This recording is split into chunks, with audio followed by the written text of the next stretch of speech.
Welcome to the Bulwark podcast. I'm Charlie Sykes. I can't believe it's only Tuesday. Maybe that's because my head is already hurting today. Our guest today is Will Saletan from Slate Magazine. Will, I'm really sorry. But by the way, good morning. Good morning to you, Charlie. I'm sorry to get started like this. I should have known better that right before we started this, I looked at the Twitters and I saw the statement from the former guy about the passing of Colin Powell. And it's one of those things where, like, please, God, tell me this is a parody, but it's not. Okay, so I don't know if you've seen it. I'm entirely trusting you on this one since I haven't seen it yet. Okay. Statement by Donald J. Trump, 45th President of the United States. Wonderful to see Colin Powell, who made big mistakes on Iraq and famously so-called weapons of mass destruction, be treated in death so beautifully by the fake news media. Hope that happens to me someday. He was a classic rhino, if even that. Always being the first to attack other Republicans, he made plenty of mistakes. But anyway, may he rest in peace! Exclamation point.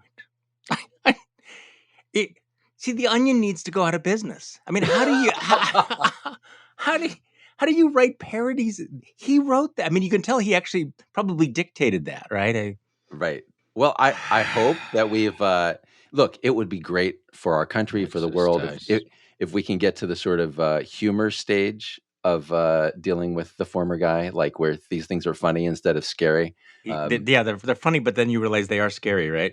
Yeah, I mean, seriously, like I was just looking the other day at like polls that Trump is polling almost even with Biden in a head-to-head. Sure. No. It's alarming. It is. We'll get to that in a moment. I just want to talk about vaccines for a little while because this also my head was hurting even before I read the Trump statement because this whole culture war over the vaccines, which has been going on for some time, it feels like it's reached a new stage of crazy. So let me play for you a soundbite from Dennis Prager, the head of Prager University, a syndicated talk show host. At one time, a really well-known, respected writer, a Jewish ethicist, and I have to confess right up front here. I used to sit in as a backup host for Dennis Prager's radio show. And until, 2016, I thought he was a completely reasonable, rational human being who's just completely fallen off the table. Stop me if you've heard this story before. But Dennis Prager announced yesterday that he tested positive for COVID. And this is what he wanted, that he's actually been trying to be infected because and so he's been hugging people and he's been trying to do it. But listen to this, and I'm going to follow this up with Tucker Carlson talking about Colin Powell's death. And just, Will, keep in the back of your mind, I'm going to ask you the question. Who's the more reckless guy here, Dennis Prager or Tucker Carlson? And spoiler alert, I don't think there's a right answer. Anyway, here's about 2 minutes of Dennis Prager explaining his theory and philosophy of contracting the coronavirus. I'm broadcasting from my home because I'm not going into the station as I have COVID. I was tested positive last week, and I have been steadily improving. At no point was I in danger of hospitalization. I have received monoclonal antibodies. One. That's Regeneron. I have, of course, for a year and a half, not years, been taking hydroxychloroquine from the beginning with zinc. Of course. I've taken Z-Pak, the erythromycin. 3-4. As the Zelenko protocol would have it. I have taken ivermectin. Of course. Yes. I have done what a person should do. Well, if one is not going to get vaccinated. It is infinitely preferable to have natural immunity than vaccine immunity. Okay. And that is what I hoped for the entire time. Hence, I engaged with strangers, constantly hugging them, taking photos with them, knowing that I was making myself very susceptible to getting COVID, which is indeed, as bizarre as it sounded, what I wanted. It is bizarre. in the hope that I would achieve natural immunity and be taken care of by therapeutics. That is exactly what has happened. It should have happened to the great majority of Americans. The number of deaths in this country owing to COVID is a scandal, which one day will be clear to Americans. I'm just going to hand the mic to you, Will. So I'm done. I'm going for a walk. It's really hard to know where to begin with this. The guy ends with that the number of deaths in this country to COVID is a scandal. And of course, those people got COVID and died of it by doing exactly what Dennis Prager did, except less deliberately, right? So he's basically telling everybody, go and get COVID so you'll have natural immunity, knowing full well, as he says at the end, that has killed 700,000 people in this country, at least 5 million around the world. Unbelievable. Well, also, it's interesting. He runs through all of the drugs he's willing to take. He's willing to put everything in his body, the dewormer stuff, all of this stuff, but not the vaccines. He doesn't really explain why he's willing to take everything else except the vaccine, right? I mean, it's not like he's a Christian Scientist or anything, right? I mean, he's not saying that he's waiting for God to heal him or whatever. It's like, no, I'm going to take everything. I'm going to take zinc. I'm going to take this. I'm going to take that. I'm going to take the ivermectin, but I'm just not going to take that Moderna shot. Okay. And just for the record, of course, for people who are listening, monoclonal antibodies, most of what he said is complete garbage, but monoclonal antibodies will help you once you've got it, but they're like $2,000. The vaccine is somewhere south of 100. I don't know where it is now. It's pretty cheap. Free. And free for you, Free. right? So you could wait and risk going to the hospital, but risk being too late for the monoclonal antibodies and go that route. Or you could just go get the vaccine and be safe. So it's kind of an easy call. All right, so that was Dennis Prager.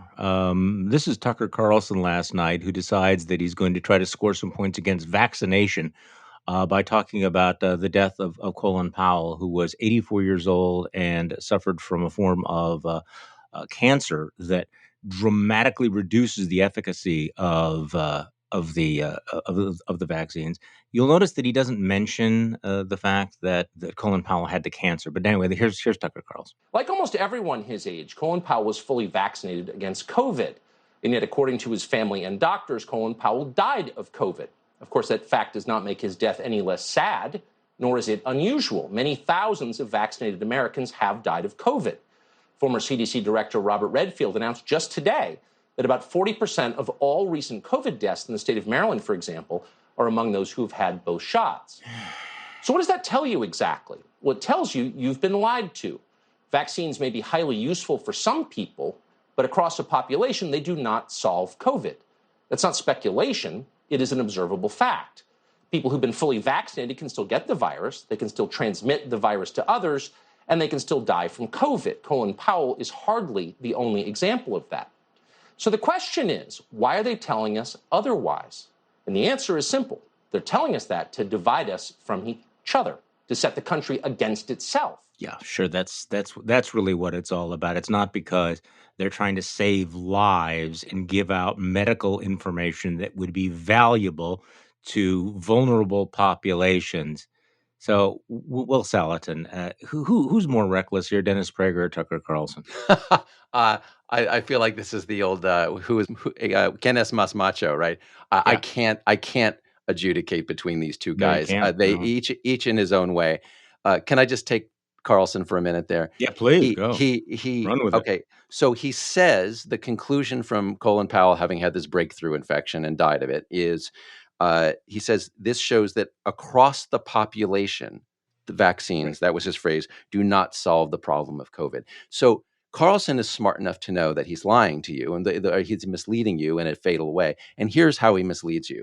Across the population means that for some people are more susceptible to breakthrough infections than others. By and large, if you get vaccinated, you are not going to get a breakthrough infection. Some people are susceptible. People like Colin Powell, people who have underlying medical conditions that weaken their immune system. Age is a factor. Blood cancer is a factor.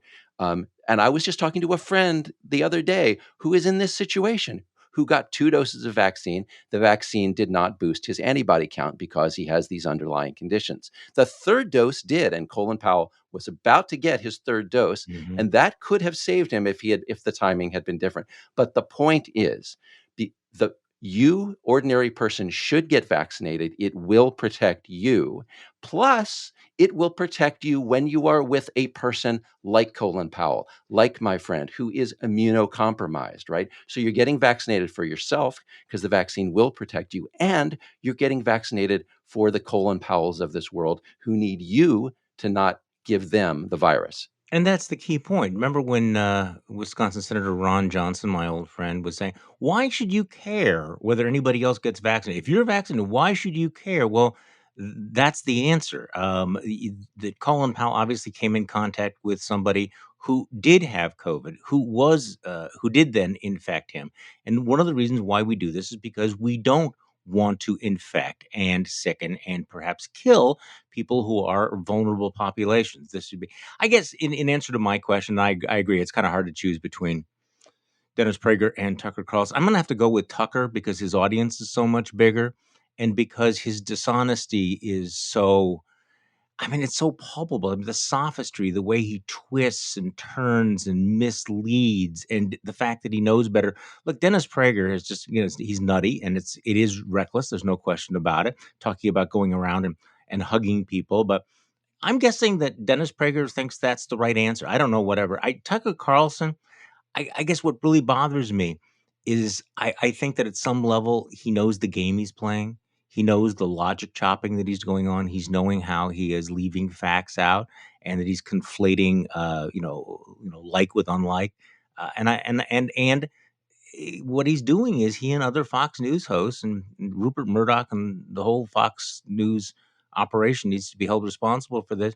They are feeding this anti-vax mentality out there, and they're turning it into something completely unnecessary. That somehow this has become the Declaration of Independence and the way you express freedom, as opposed to a reckless choice that is killing hundreds of thousands of Americans. Yeah, well, That's my rant. I agree with you, and it's symptomatic of this decision that a lot of people make, that I am on this side. Here's my political identity, and those are my enemies over there. And a lot of Republican conservatives decided that Anthony Fauci was the enemy, and that Joe Biden was the enemy along with Anthony Fauci. And whatever they say, whatever this government is saying, we're going to attack it, right? So Carlson's decides that he's going to use the Colin Powell case to say that you can't trust what you're hearing about vaccines from the government, from Fauci, from any of those people. And yeah, you can play that game, but you'd have to sort of set aside the fact that not only are you being sneaky and misleading about it, but you're going to kill people. You're going to cause a lot of deaths as a result of that. And that's just unconscionable. Yeah, you can play that game as long as you think it's a game.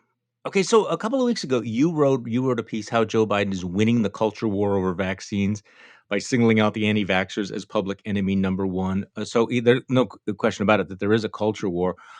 Make the case why you think this is something that Biden and the pro-vax forces are winning. Okay, I want to agree with you, but I'm not convinced at this point. So, okay, but there was one more thing that I wanted to say about the two cases. So, go ahead. Which is, yeah. I want to put these two cases together: the Powell case and the Prager case. Yeah. Here's Dennis Prager talking about how he went around hugging a whole bunch of people, and in his own description, as you played for everybody, in his own description, it's all about him. It's all about him taking a risk, him wanting to get infected, him wanting to protect himself, right? Which is nuts. But in the course of this, imagine that if one of the people that Dennis Prager hugged was Colin Powell. Okay, Powell, I'm sure wouldn't allow it to happen, but the whole point of it is that Prager is, in his sort of obsession about himself and his drama, is endangering other people, and he doesn't know it, right? He doesn't know until he tests positive. In fact, he doesn't know until he had symptoms, right, that he was infectious. But you're infectious before that, right? So we don't know how many people Dennis Prager infected, and we don't know who infected Colin Powell. But those kind of cases can easily come together. What makes it worse, of course, is that Dennis Prager has written about ethics, takes ethics seriously, and you're right. It's all about him. It's not about whether or not the people he's hugging, that he might sicken them as well. What the consequences would be. Okay, so actually, that's a good point. That what if it had been Colin Powell? All right, so talk to me about the cultural war over vaccines and why you think this is a losing hand for the Tucker Carlsons and the Dennis Pragers and the Ron DeSantises and the Greg Abbotts of the world. Okay, so the Republican Party has a long tradition of finding some segment of the American population that is alleged to be, or it sometimes is, dangerous, right?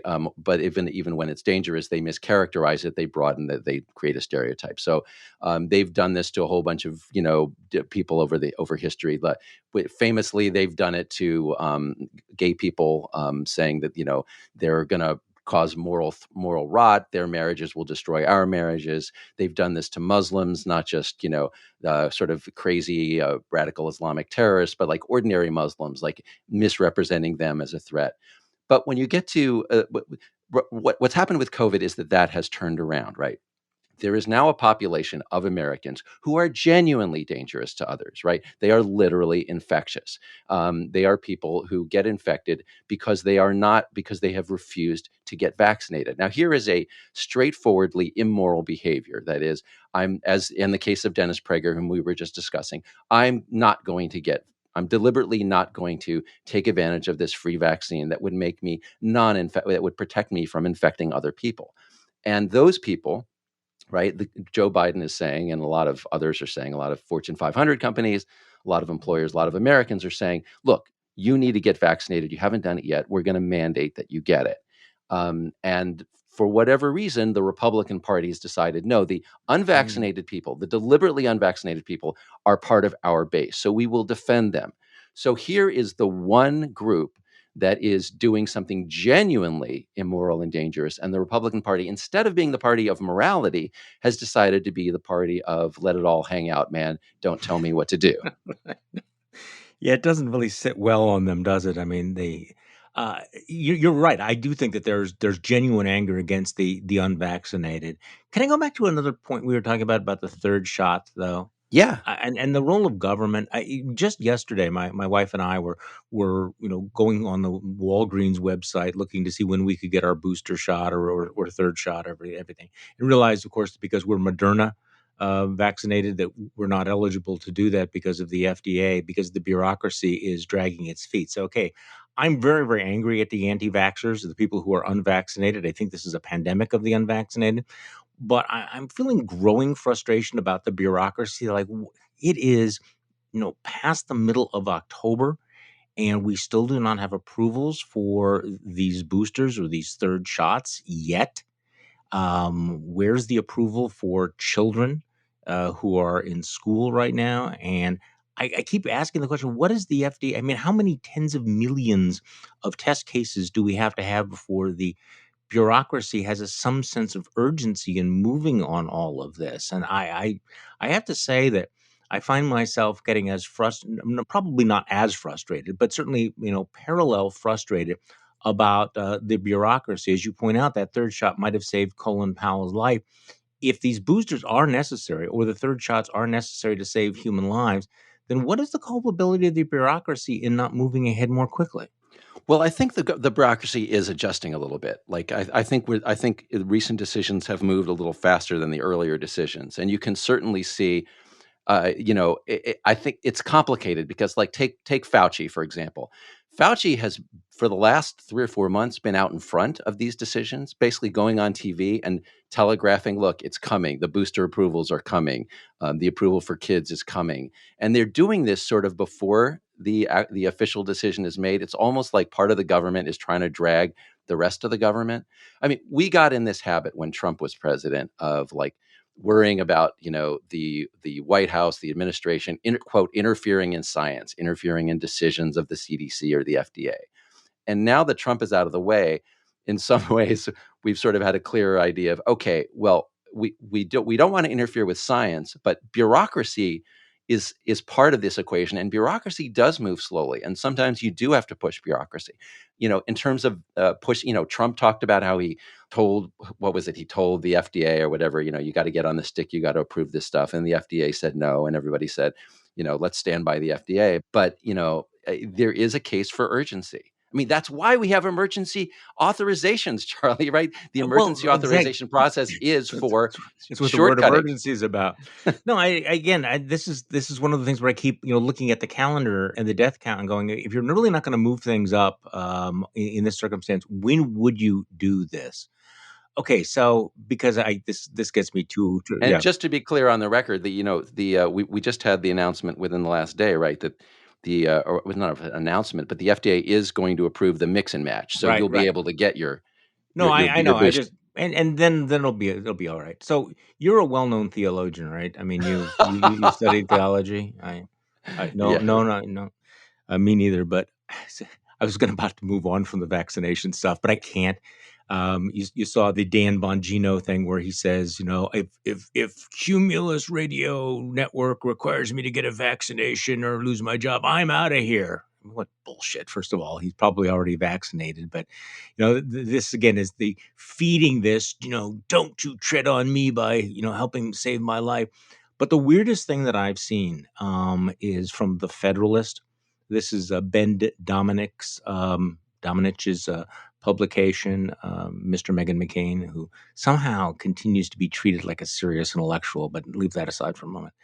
This latest piece is beyond parody. It's written by Joy Pullman, the executive editor of the Federalist, and the headline is "Dying from COVID is a Good Thing," basically. I'm just taking a deep breath here.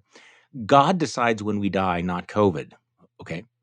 And then here's the deep dive into theology. Christians believe that life and death belong entirely to God. Fine. Then there's the sentence. There is nothing we can do to make our days on earth 1 second longer or shorter. And then quotes the Psalms. All the days ordained for me were written in your book before one of them came to be. And it quotes St. Paul. And then she concludes, for another thing, for Christians, death is good. Death is good because it gets you to heaven. Now, I'm going to leave it to the professional theologians to work out this, the details here. But I'm thinking that even St. Paul would see the value of things like seatbelts, medicine, surgery, and vaccines. This notion that we can't do anything to make our life longer or shorter. I mean, there's sort of that know-nothing quality of I appreciate the religious sense that we are all in God's hands. On the other hand, God gave us intelligence, right? God gave us doctors and hospitals and drugs and medicine and penicillin. I mean, all these other things. And yet this is the kind of stuff that's going out there in the right-wing media ecosystem. And the Federalists embracing this, death is good, so therefore what? What are the implications? So if you're a Christian, you shouldn't do these things. You should welcome death, your death, or going back to Dennis Prager, possibly causing the death of other people who may not share your theological point of view. Yes, I can't, Charlie. I can't add to that. That's just like. And by the way, nobody who says this believes it. Nobody who says I let nature take its course. My life is in God's. No, these people would never say. The Federalist would never say. It was just God's will that so many people got left behind. So many Afghans who helped American forces got left behind in Afghanistan. They of course say we could have done something about it, right? So people are just selective about this stuff. Well, if death is a good thing, then abortion must be wonderful for these people, right? I mean, I don't even try to get into their heads. Okay, so let's talk a little bit about Colin Powell, and I'm struck by a couple of things. Number one, the way he's being remembered as a statesman and a soldier, and how anachronistic and archaic the concept of statesmanship is. Also, the bipartisan praise for him, but also you are seeing the divide in our culture. So on the left wing, he's being attacked as the day he dies as a warmonger because of the weapons of mass destruction. On the right, you're getting the same sort of thing. Well, he died as he lived, trusting the experts and the bullshit from the people like Tucker Carlson. So, I suppose there was a time when we would observe a little bit of a pause, decent interval after someone dies to attack, but not with Colin Powell. But give me your sense. Colin Powell does. It feels like as you read about him and think about him, kind of a throwback to a different era of politics, and he really is. I mean, there's no hyping this guy. I mean, this is an extraordinary story, isn't it? I mean, the mistake that he made, but the way I think that his whole career, his whole life kind of redeems that. But give me your take on Colin Powell. Yeah, I mean, Colin Powell was an institutionalist, right? I mean, he literally came up in the United States military. He's always been about bringing people together. Whether it was in the military, whether it was in leadership in the government, his post government career, he's been about for he Colin Powell was Black. He brought together people across races. He brought people together across parties. He was going to be like the Republican who was going to be sort of bringing, Democrats into the fold. But he wasn't about winning, right?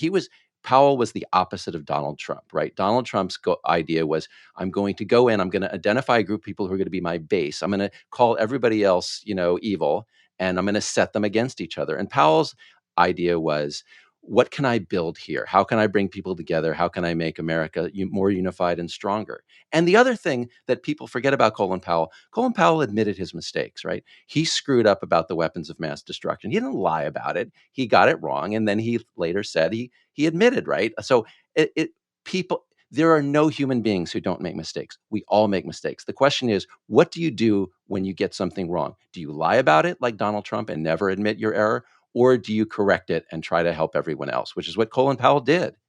It's also interesting to read the historical accounts of the time when Colin Powell was nearly the future of the Republican Party. It seems odd to say that now. He was sort of prematurely, though, an ex-Republican, at least for some of us. But back in 1996, there was serious buzz about him running for the Republican nomination for president, and Reagan himself apparently was a big Colin Powell fan. There were polls showing that Colin Powell might have beaten Bill Clinton in a general election, but it wasn't going to be because the right wing poobahs of the era vetoed him for a variety of reasons, and then he chose not to run. But it is one of those what ifs of history when you think that, ironically, that Colin Powell at one time could have been, when I talk about an Earth 2.0 alternative future for the Republican Party, and that this party is now totally dominated by Donald Trump when it was once the party of Colin Powell. That's kind of an historic, interesting, flex historically. Yeah, yeah, and as you're talking, I'm thinking about that. What for one thing, what would have happened in this country if the first non-white president had been a Republican? Yeah. That a military man. I mean, would that have changed? Would the Republican Party not have gone off the rails and become, as in my opinion, racist as it has become today? I don't know. I would like to think that something could have been different. I mean, I'm very happy. I liked the Barack Obama as president, but there's no reason it couldn't have happened earlier. No, and it could have happened, but of course there were litmus tests, and I was reading one of the accounts of all of the conservative leaders that were vetoing Colin Powell, and one of the big issues that killed him was the abortion issue, and that was at a time when if you deviated, you were out. But some of those same leaders, when Donald Trump came along after a lifetime of being pro-choice, they didn't have any problem with him. And of course, Colin Powell also then after January 6th was very outspoken, saying he could no longer call himself a Republican. And he did endorse multiple Democratic candidates for president. But and that's, of course, why Donald Trump is calling him a rhino. Hey, speaking of Donald Trump, the soundbite from Senator Cassidy sitting down with Axios over the weekend. Talking about Donald Trump running in 2024. I mean, this is one of those, and again, I'm sorry to keep repeating myself for the listeners of all of this, but Republicans had so many chances to take off ramps. They had so many chances, but by now you can't say that the Republican Party is a hostage situation because they have willingly put themselves into bondage, right? I mean, they have made the choice that we are yours. We're going to go along with you. And there are now all these reports of people saying, privately, hey, we're kind of worried that this Trump thing might actually hurt us because he's saying crazy things like, well, hey, if only people had warned you about this. And, he had all these opportunities. So here's Senator Cassidy over the weekend. I want to get your reaction to this. You assume President Trump runs in 2024? He's certainly saying that he's going to. Whether he does or not, we don't know. If he runs, he wins the nomination. If I don't know that. President Trump is the first president in the Republican side, at least, to lose the House, the Senate, and the presidency in 4 years. Elections are about winning. So that's super interesting. You think that if he ran, he could lose the nomination? Well, if you want to win the presidency, and hopefully that's what voters are thinking about, I think he might. It's clear you ain't voting for him. I'm not. Okay, so that's Senator Bill Cassidy. Your thoughts, Will Saletan? Well, okay, I'm happy for that. I mean, I like Cassidy in the sense that he stood up on impeachment. This on the second one, Liz Cheney and Kinzinger and all those folks, and I give them credit. But I have to say this.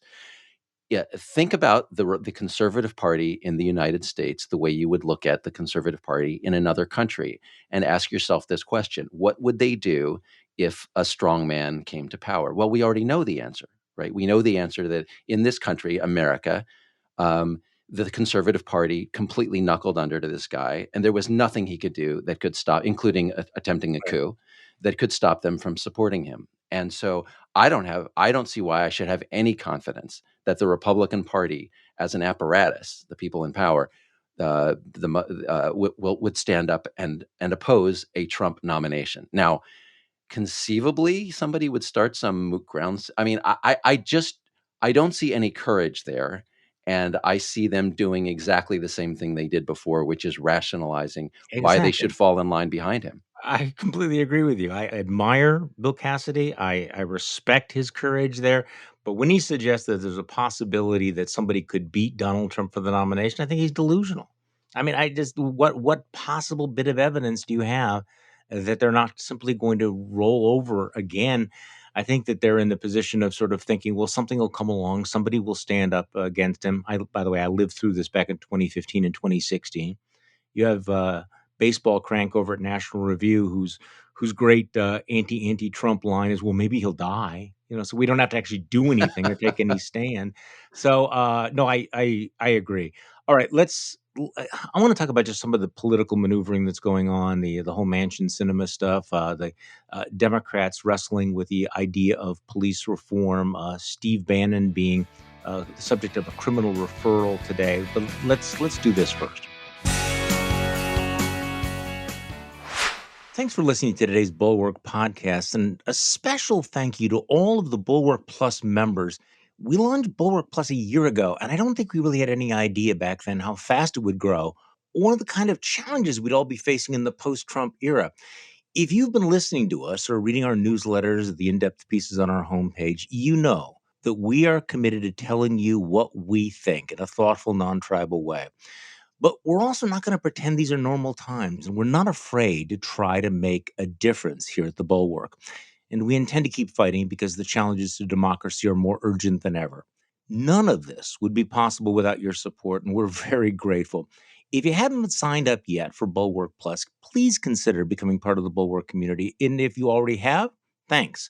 We think you're in great company.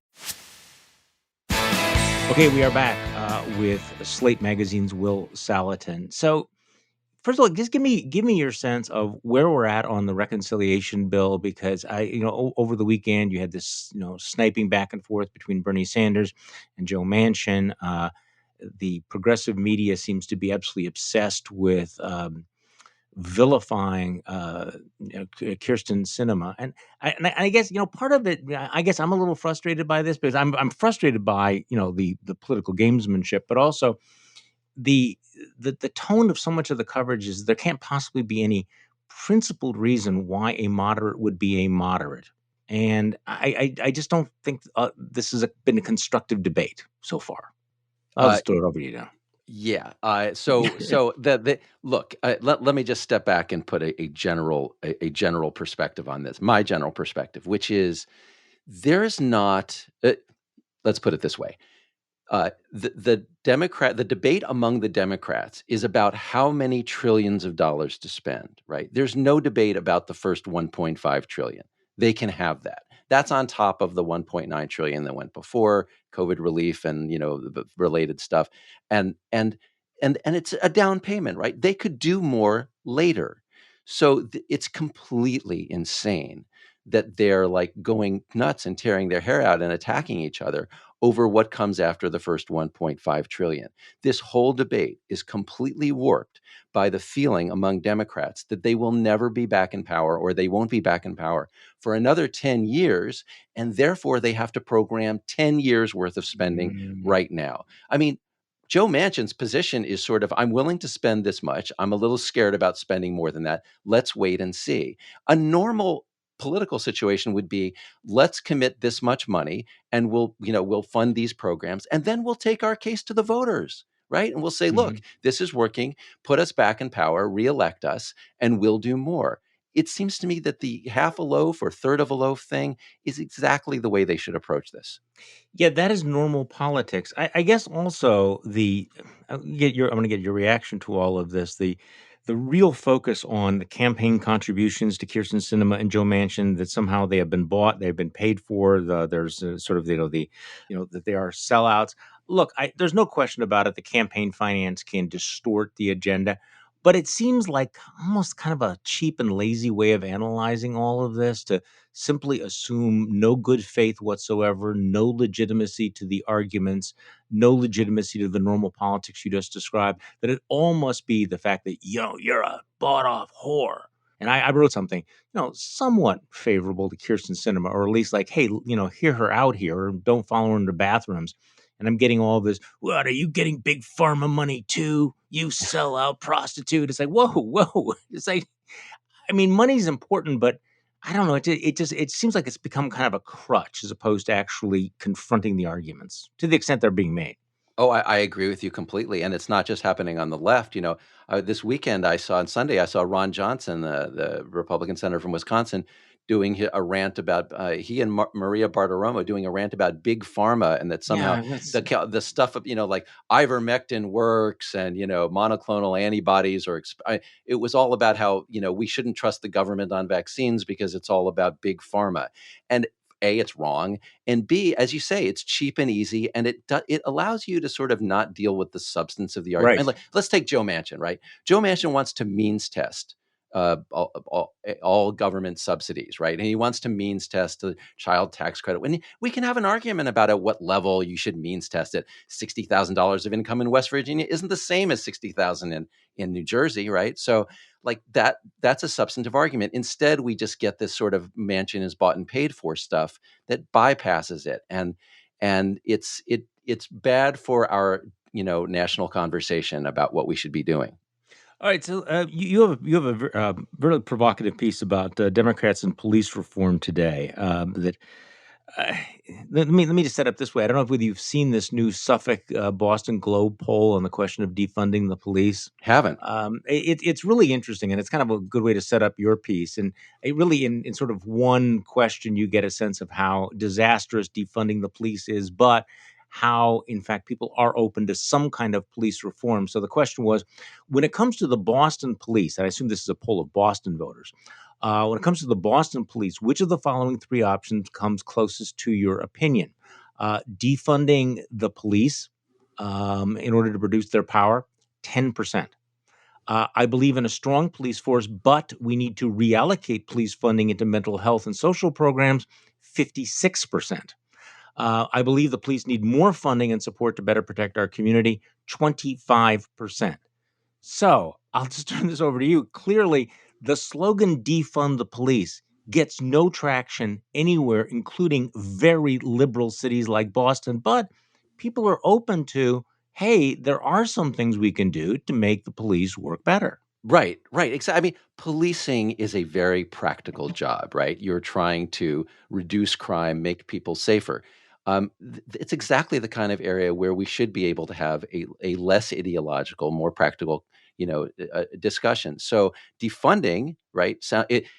Unless you're one of these people who by defunding, I actually don't mean taking money away. I just mean like funding mental health services. Well, then say that, as that poll shows, right? It's very popular. People are sensible. They understand that like there are things that police have to deal with right now that there are homeless people, there are people who are drug addicted, and we'd be better off with drug rehab for a lot of these situations, or social work, and that's fine. You don't have to threaten police or sound like you're threatening police to do any of that. So there's a lot of support for that. There's support for spending money on non-police solutions to a lot of society's problems, and there's a lot of support for police reforms. There's support for banning chokeholds, for banning no-knock warrants, for requiring officers to have body cameras and for those to be activated, for having independent investigations of officer-involved shootings, a registry of police misconduct. There isn't one right now, a national registry. And there's a lot of support for allowing lawsuits in particular situations where officers do things that are wrong. So there's a lot of consensus if we would just get away from this madness of defunding police. That, by the way, represents the sort of far left, but does not represent people of color in this country. They do not support that. Well, so why did the bipartisan negotiations over police reform fail? Well, What killed it in your mind? Well, the simplest answer is that the Republican senators would not agree to enforce change. Like, for example, there was an agreement that we need to sort of stop chokeholds, right? The chokeholds are dangerous. The Democrats wanted to use the grant making process to enforce that. If a police department was flouting the rule, you would not get the grant, and the Republicans decided that counted as defunding. Now, to me, that's nuts. It's a federal grant, right? It's in addition to whatever other money the police department has. To make that conditional on complying with rules that we should all be able to agree to call that defunding, that's just dishonest. So I agree with Cory Booker and not with Tim Scott about that. Yeah, I mean that's a bad faith argument because of course there's lots of legislation that ties funding to certain things. Highway funds were tied to speed limits at one time, various other safety things. Nobody said that you're defunding the highways by doing these kinds of things. Um, but what about the role of police unions? It strikes me that there hasn't been enough attention to I would say, the deplorable role of police unions on all of these issues, that they have been pushing back against the accountability measures. They have a tremendous influence in Republican Party circles. And one of my just gut senses was that Republicans walked away from this reform bill because the police unions just wouldn't buy and wouldn't go along with it. Yeah, now there's differences among the various police unions Right. about what they would accept, but I don't know if anybody has proposed this to you before, Charlie, but can we have just sort of a national deal? A national exchange. Republicans agree to let go of the police unions or let go of worshiping whatever the police unions insist on, and Democrats will agree to do the same about the teachers unions, right? If we could cut that kind of a deal, we could make policing and education so much better. I am in that. I would go for that in a heartbeat because and this is part of the kind of it breaks the, are you pro union or anti union? Well, let's talk about which unions and the role that they have in fact played. Um, I do think that, and again, this was sort of the reversal here in Wisconsin with Act 10, where Scott Walker targeted the teachers unions but completely left the police union alone, which was in fact as cynical as it looked. Okay, speaking of cynical, Steve Bannon, committee today, the January 6th committee is going to vote on a criminal referral for Steve Bannon refusing to cooperate. What's interesting is that Steve Bannon is really a much more central figure in all of this than I think we had originally understood. We have a piece in the Bulwark today about how it's pretty much out there in the open what he's been doing. This is a coup and laying the groundwork for future coups that is not being done in dark alleys or in basements with guys rolling their own cigarettes. It's on podcasts, it's on a radio. They're making public appearances, and Steve Bannon is front and center. So, your thoughts? Do you think that the Biden Justice Department will go along with criminal charges against Steve Bannon for refusing to cooperate? I think they have to. I mean, I mean, Bannon is essentially testing whether the United States will enforce its laws about cooperating with investigations, and particularly one around an attack on democracy, on an attempted coup itself. And as the Bulwark article pointed out, I mean, there's stuff that Bannon has been doing since then. There's also the fact that a day before January 6th, Bannon was saying stuff that indicated, right, that gave some sort of an initial basis to believe that he knew what was coming. People in that position, and people who, I mean, Bannon was close to, he was involved with, the people who were talking at the Willard Hotel, I think. And the point is that he might actually have information relevant to the planning of the coup attempt. And there's basis to believe that. And he has to testify. And for him to say, no, I'm just not going to do that, I'm just going to defy Congress, that's literally, contempt of Congress. And if we're not going to throw the book at him, then people are just not going to cooperate with any of these investigations, and our government won't be able to protect itself. I do think that principle is at stake here. I completely agree with you here. And I certainly hope that Merrick Garland and the Department of Justice understand this, that really, if they don't go ahead with this, first of all, it shuts down the January 6th committee, really, in effect. But also it does establish this larger principle that you can, in fact, be above the law, that you don't have to cooperate with any of these investigations. So I think that's going to be interesting. And of course, yesterday, the former president filed a lawsuit against the National Archives, trying to block the release of January 6th documents. My guess is that that's more about delay than it is a serious substantive legal argument. Your take? Yeah, actually, wait. Can I Sure, make a please. related point on this? That Yeah, yeah. that this week, I believe it was this weekend, Joe Biden did an event. He was speaking about fallen police officers. Right, it was a Yeah. tribute to fallen police officers.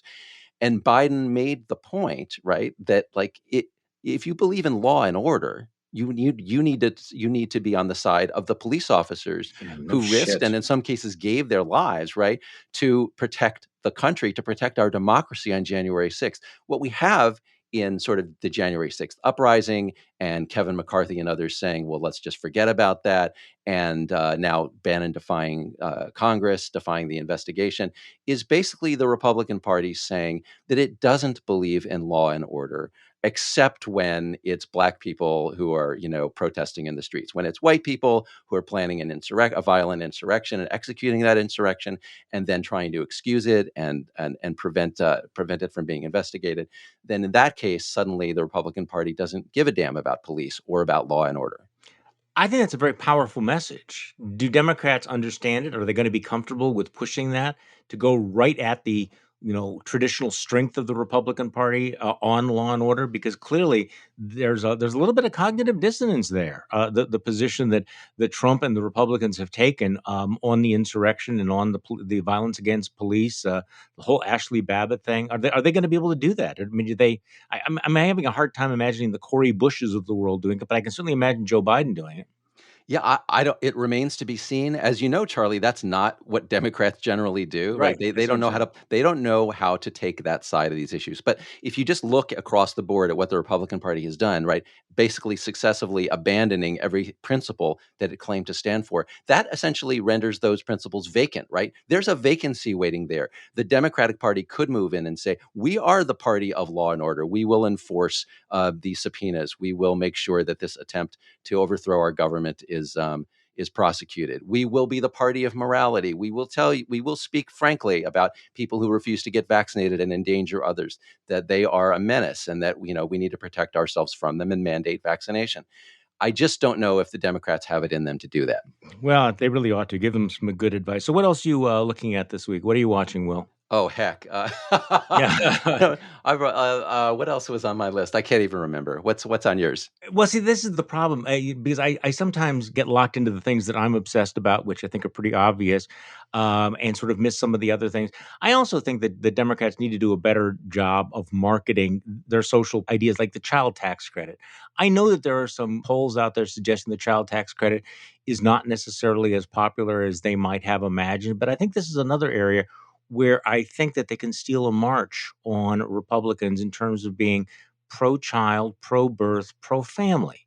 And I think this is also one of those areas where, and I've said this before, I thought earlier this year, if there was going to be any sort of a bipartisan compromise, some coming together, it might be on issues like that. I guess I'm very disappointed why nothing has ever come of that moment where Mitt Romney is proposing a robust child tax credit. Biden was proposing it. And you could imagine them sitting down and working out some kind of a compromise. And that just seems to have evaporated. And yet I think that's a fantastic issue on its merits, but also, I think, politically for the Democrats. Yeah, well, the Democrats are generally, I think of political parties like personalities, right? There are things that progressives are good at and things they're bad at, and conversely for conservatives, right? So the child tax credit is something where Democrats are happy to talk about how we're helping your family, but sort of the way that Republicans talk about that kind of thing, about the strengthening the family unit, and the family is the foundation of society and the fabric of everything. There's a lot of appeal to that, the visceral sort of cultural appeal. And Democrats just aren't that comfortable with it, right? I mean, they don't want to offend anyone. They don't want to offend non-traditional families. They don't want to offend people who don't have kids, people who aren't coupled. But the opportunity is there for them, and they're reluctant. The border is another area where, like, I know. the Democrats they're not comfortable with it. They're not comfortable with telling people who weren't born in this country, sorry, you have to wait and go through an immigration process. What Biden, I forget what just happened. I think they're basically apparently adopting some of the Remain in Mexico policy that the Trump administration, that they don't quite want to say that, but some of that stuff was working. The Democrats obviously see that there was some inhumanity that resulted from some of Trump's policies, so they're uncomfortable with any association. But like border enforcement is something where Democrats could step in, and they're just not that comfortable doing it that way. Well, and also, correct me if I'm wrong about this, because I know that there was a lot of controversy around Biden staying with the stay in Mexico policy, but they were doing it because that's what the federal courts had ruled they had to. So in some ways, they're complying with the court orders, and then they get blamed for doing it. So they're in a very bad situation. This is one of the real, I think, dilemmas for the Biden administration, because they're being hammered from the left and the right, and I don't think that they found their footing on this. I mean, Yeah. For the reasons you just described. Yeah, they haven't. They're not comfortable. One of Biden's biggest problems on both on the border and on child tax credit and on basically everything he's done. He's a nice guy. People like him. He's kind of Teflon, but he's not good at driving a message. And he's really not good at what Bill Clinton was really good at, which is telling you constantly what we've done for you. I mean, if you look at polling, so many people have no idea where they got various COVID relief from or tax credits from. They have no idea that they admit that the Biden administration is responsible. I mean, Donald Trump was terrible at governing, but he was terrific at claiming credit. And Joe Biden's just not good at that part. No, I think you're right. Will Saletan, thank you so much for coming back on the podcast. Appreciate it very much. Thank you, Charlie. And thank you all for listening to today's Bulwark podcast. I'm Charlie Sykes. We will be back tomorrow, and we'll do this all over again.